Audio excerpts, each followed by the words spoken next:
বন্ধের ব্যাপক প্রভাব পড়ল উত্তরবঙ্গ জুড়ে। বন্ধ দোকানপাট, শুনশান রাস্তাঘাট, কর্মীহীন চা বাগিচা।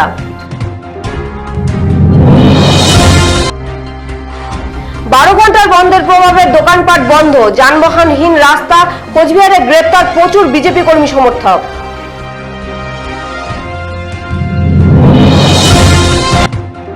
বন্ধের সমর্থনে রাস্তায় নামল কিষাণ কংগ্রেস কমিটি। কোচবিহার স্টেশন চৌপতিতে পুরানো হলো প্রধানমন্ত্রী নরেন্দ্র মোদীর পুষ্পতুল।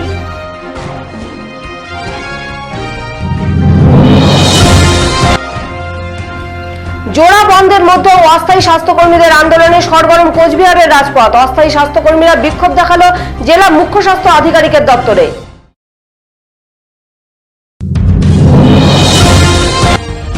বন্ধ সমর্থনকারী বিজেপি যুব মোর্চার রোষে কোচবিহার জেলা পরিষদ দপ্তর। অভিযোগ, দপ্তরে ঢুকে কর্মীদের বের করে দিয়ে ভাঙচুর করে বন্ধ সমর্থনকারীরা। ঘটনাস্থলে বিশাল পুলিশ বাহিনী।